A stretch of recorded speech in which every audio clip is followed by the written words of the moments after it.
নানা আয়োজনে কুমিল্লার কৃতী শিক্ষার্থীদের বৃত্তি প্রদান ও সংবর্ধনা অনুষ্ঠান অনুষ্ঠিত হয়েছে। শনিবার ৬ ডিসেম্বর জাতীয় পর্যায়ে ৪ বার প্রথম স্থান অর্জনকারী টাঙ্গাইলের ঐতিহ্যবাহী শিক্ষা প্রতিষ্ঠান শাহীন শিক্ষা পরিবার ও কুমিল্লা শাখার SEF ফাউন্ডেশনের উদ্যোগে কুমিল্লা প্রেস ক্লাবে দিনব্যাপী এই অনুষ্ঠানের আয়োজন করা হয়।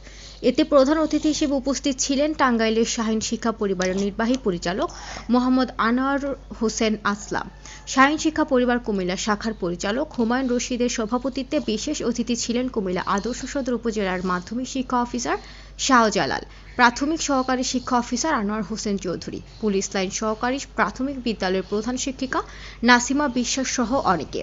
উক্ত অনুষ্ঠানে কুমিল্লার বিভিন্ন উপজেলার মোট ২৭ জন শিক্ষার্থীকে মেধাভিত্তিক বৃত্তি এবং ২২ জন শিক্ষার্থীকে সাধারণ বৃত্তি প্রদান করা হয়। এছাড়াও বৃত্তিপ্রাপ্ত সকল শিক্ষার্থীদের নগদ অর্থ, ক্রেস্ট ও সার্টিফিকেট প্রদান এবং ৪ জন শিক্ষককে সম্মাননা স্মারক হিসেবে ক্রেস্ট প্রদান করেন অনুষ্ঠানের আগত অতিথিরা।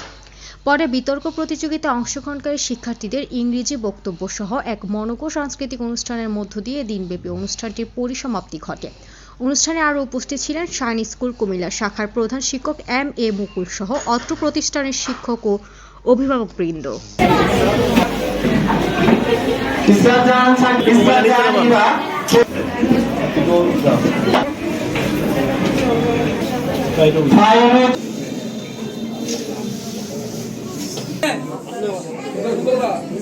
আগে অফিসিয়াল ছবি তুলি এখন